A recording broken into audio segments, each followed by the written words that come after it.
কোনারক দেখা হয়ে গেল। কোনারক থেকে বেরিয়ে এবার চন্দ্রভাগা বিচের পাশ দিয়ে পুরী ঢুকবো। তো যদি আলো ভালো থাকে ছবি তোলার মতো, তাহলে চন্দ্রভাগা বিচে দাঁড়াবো, একটু দেখবো, ছবি তুলবো। এখান থেকে মাত্র 31 কি 32 কিলোমিটার পুরী। চন্দ্রভাগা বিচ তার মাঝেই পড়বে। মেরিন ড্রাইভ রোড, এটা সমুদ্রের ধার দিয়ে যাবে আর কি। মেরিন ড্রাইভ রোডটা একটু পরে, যখন সমুদ্রের ধারে পড়বো গিয়ে। এখানে জঙ্গলে, দু সাইডে জঙ্গল, প্রচুর হরিণ আছে। পোস্টে সাইনবোর্ড লাগানোই আছে, সাবধানে চালান, যে কোনো সময় হরিণ রাস্তা পার হতে পারে।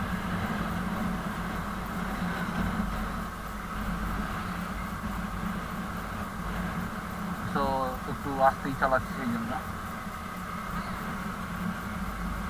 কিন্তু রাস্তা এত ভালো, সবসময় মানে জোরে চালানোর একটা হাতছানি যেন রয়েছে, কিন্তু সেই লোভ সম্বরণ করে খুব সাবধানে গাড়ি চালানোটাই বড় ব্যাপার। এখানে 80-90 স্পিড তোলা কোনো ব্যাপারই না, কিন্তু অতটা স্পিড তুললে দুর্ঘটনা ঘটার চান্স ঠিক ততটাই বেড়ে যায়। এবং আগেও আমি যেটা বললাম, এত জোরে গাড়ি চালালে আশপাশের প্রকৃতিকে অনুভব করা সেটা সম্ভব হয়ে ওঠে না। পাশের প্রকৃতি দেখতে দেখতে, তাকে ফিল করতে করতে যদি এগোতে হয়, তাহলে গতিটা কিছুটা বাধা ধরার মধ্যে রাখলে ভালো। এটা আমার মতামত।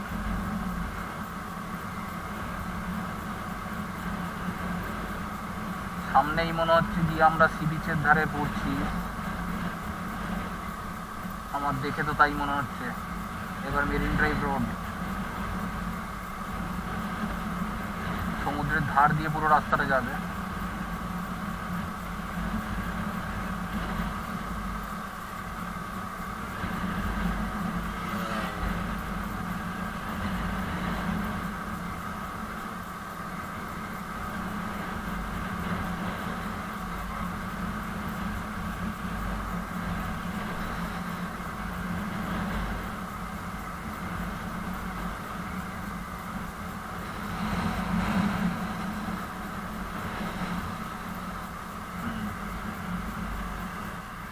সমুদ্রের ধারে পড়লাম, চন্দ্রভাগা বিচ।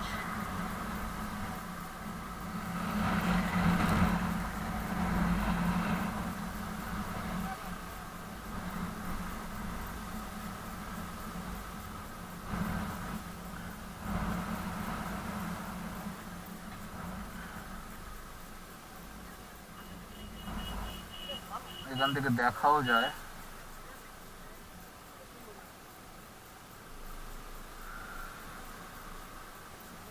সমুদ্রের ধারে না নেমেও এখান থেকে আপনি দেখতে পারেন।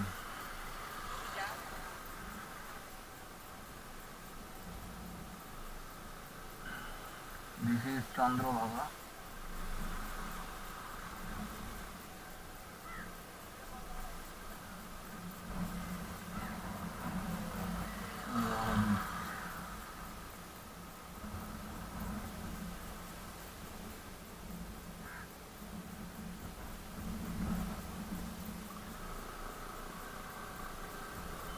ওদিকে অনেক নৌকো রয়েছে।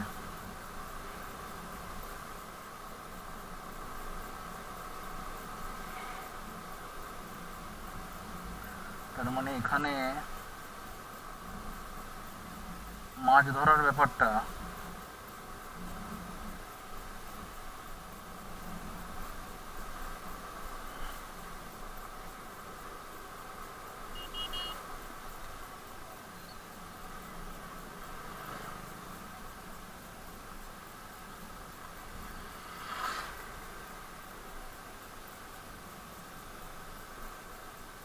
থরে থরে নৌকো সাজানো চন্দ্রভাগা বিচ।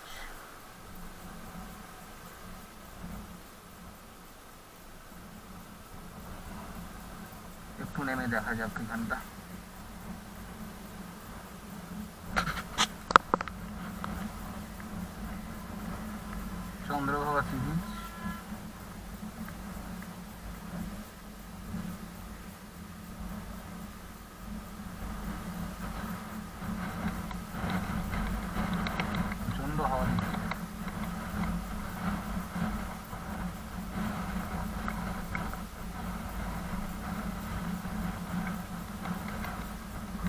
আসতে হবে। এবার আমরা পুরীর দিকে যাব, 30 কিলোমিটার মতন বাকি। সূর্য ধরে পড়তে আস্তে আস্তে। এবার আমরা বেরোবো। Bye bye চন্দ্রবাবা।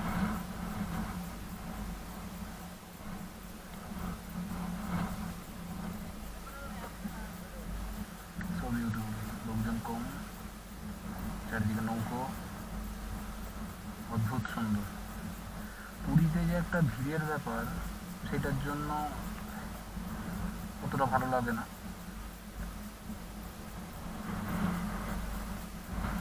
চলো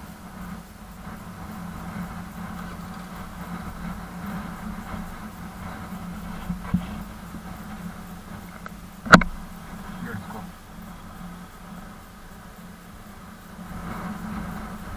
চলাই জীবন, থেমে থাকাটা মরণ।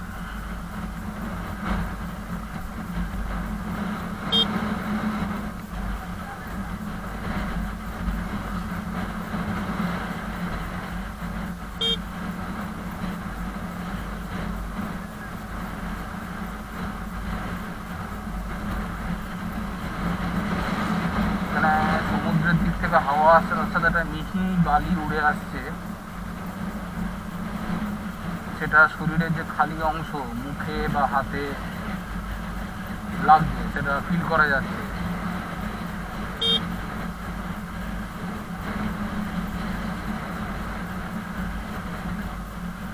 এইখানটাই সাধারণত এন্ট্রি পয়েন্ট দিচ্ছে।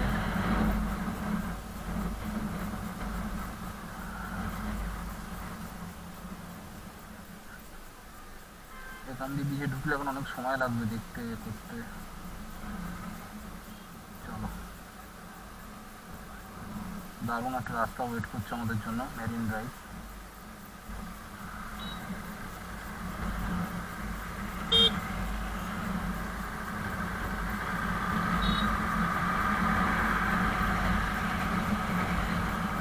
বাঁ দিকটা পুরো সমুদ্র,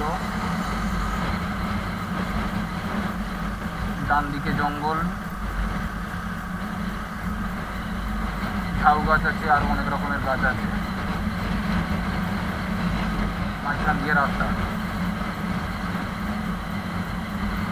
চন্দ্রভাগা থেকে পুরীর দিকে বা পুরী থেকে চন্দ্রভাগার দিকে এলে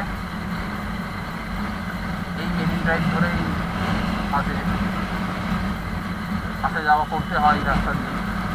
অদ্ভুত সুন্দর। ডান দিকে আপনারা দেখতে পাচ্ছেন কিনা জানি না, ভেতরে কিন্তু প্রচুর জল জমে আছে। আমার যা মনে হয় সমুদ্রের জল হয়তো ঢোকে কোনো রকম ভাবে, কোনো দিক দিয়ে ঢোকে, সেই জল কিন্তু জমে আছে। কারণ রাস্তার বাঁ দিকে এবং ডান দিকে যেভাবে বালি রয়েছে, তাতে খানিকটা মনে হচ্ছে যেন বিচের মাঝখান দিয়ে রাস্তা তৈরি হয়েছে। বালির বিচ, তার মাঝখান দিয়ে রাস্তাটা তৈরি হয়েছে। তো সমুদ্রের জল ঠিক কতটা আসে আমি ঠিক জানি না।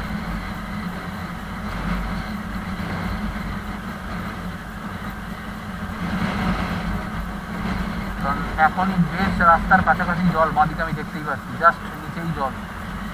তো যখন জল বাড়ে তখন আমার মনে হয় রাস্তার ওপর দিয়েও আসে।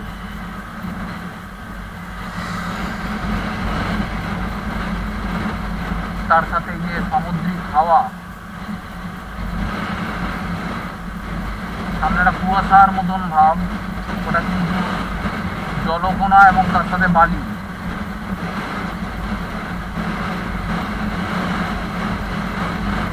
এত হাওয়া, গাড়ি সোজা রাখা যাচ্ছে না।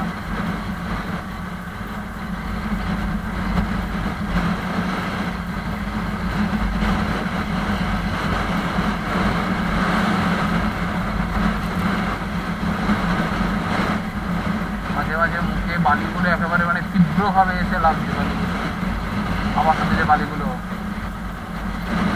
কিন্তু রাস্তাটা awesome,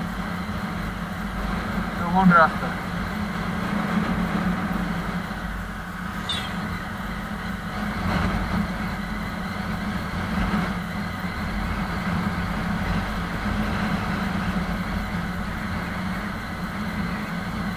marine drive road, Puri Chandrabhaga. তারপরে একটু মেকে গেল, মেকে গিয়ে কোনারক মন্দিরের দিকে চলে যাচ্ছে।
नदिया से दुनिया,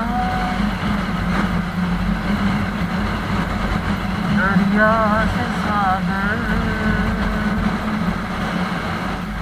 सागर से गहरा प्यार, सागर से गहरा प्यार।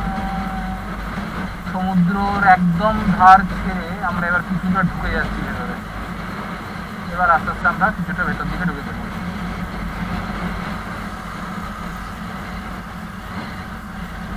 জানি না, রাস্তা দেখে হয়তো আবার সমুদ্রের দিকে, মানে পার্টিকুলারলি রাস্তাটা সমুদ্রের গা ঘেঁষেই গেছে। একটু আগে আমরা যতটা এলাম সেটা একদমই সমুদ্রের গা ঘেঁষে, যে কারণে আমরা দেখতে পাচ্ছিলাম রাস্তার দুদিকে রীতিমতো বালি জমে আছে। হাওয়ার সাথে তো আসেই, এবং আমার তো মনে হয় যখন জলোচ্ছ্বাস হয় তখন মনে হয় রাস্তার কাছাকাছি জল আছে।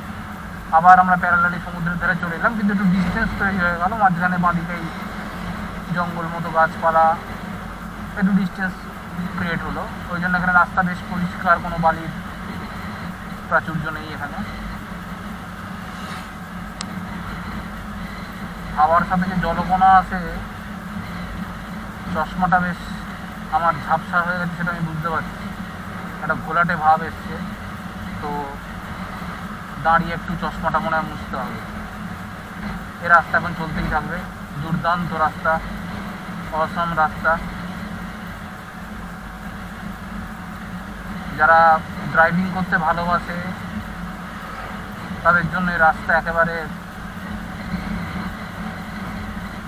স্বর্গ।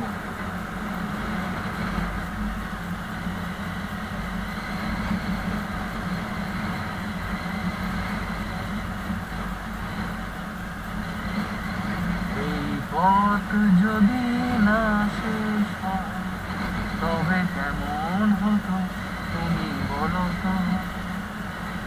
এই পথ যদি না শেষ হয় তবে কেমন হতো তুমি বলো তো। যদি পৃথিবীটা স্বপ্নের দেশ হয় তবে কেমন হতো তুমি বলো তো, তুমি বলো। এই পথ যদি না শেষ হয় তবে কেমন হতো তুমি বলো তো। আবার আমরা সমুদ্রের ধারে, আবার আবার। এই জন্যই রাস্তাটার নাম মেরিন ড্রাইভ। কিছুক্ষণের জন্য আমরা সমুদ্র থেকে একটু ডিস্টেন্স তৈরি হয়েছিল। এখানে খাঁড়ির মতন জলটা জমে আছে, আপনারা দেখতে পাচ্ছেন। বোটিংয়ের ব্যবস্থা আছে এখানে, এখানে বোটিং হয়।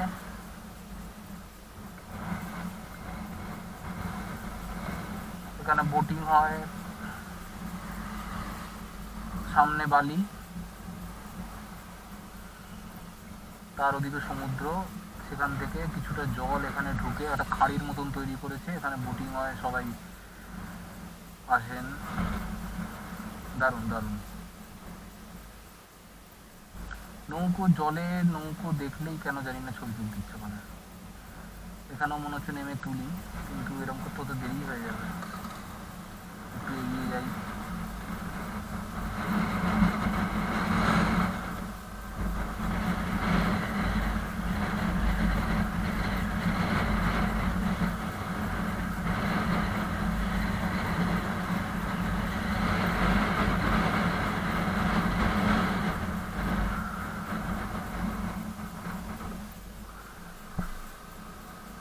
রাস্তাটা যেমন মসৃণ, রাস্তার দুধারের দৃশ্য ততটাই মনোরম, এবং সামগ্রিকভাবে যে ভিউটা আপনারা দেখছেন, দূরের হাতছানি যাকে বলে, এই রাস্তা সত্যি সেই দূরের হাতছানি দেয় আমাদের। থেমে থাকতে বারণ করে, শুধুই যেন বলে এগিয়ে চলো এগিয়ে চলো। জীবনে এগিয়ে চলার রাস্তাই হয়তো এরকম, কিন্তু জীবনের রাস্তা এতটা মসৃণ হয় না। যেরকম দেখলেন দুবার স্পিড ব্রেকার পেলাম রাস্তায়, ব্রেক আসে খুব আস্তে সামলে, জীবনে সেই স্পিড ব্রেকারগুলোকে উতরে যেতে হয়।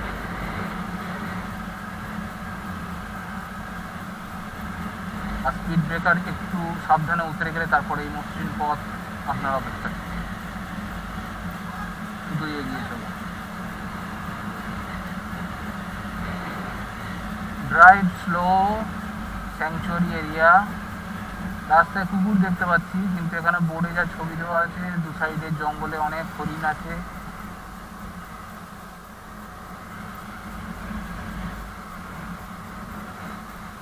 নোয়ানি নেচার ক্যাম্প, জঙ্গলের ভেতর নিশ্চয়ই থাকার কিছু ব্যবস্থা আছে, এসে থাকা যেতে পারে। দিনের বেলা মানুষের এত যাতায়াত, আমার মনে হয় না এখানে রাস্তায় এখন কোনো হরিণ পার হবে। আর্লি মর্নিং বা লেট নাইটে হয়তো এই অ্যাক্টিভিটিগুলো হয়তো হয়, কারণ তাদেরও প্রাণের ভয় আছে, তাও সাবধানে চালানোই ভালো। এবার ক্যামেরা অফ করি, চশমাটা মুছতেই হবে, একদম ঝাপসা।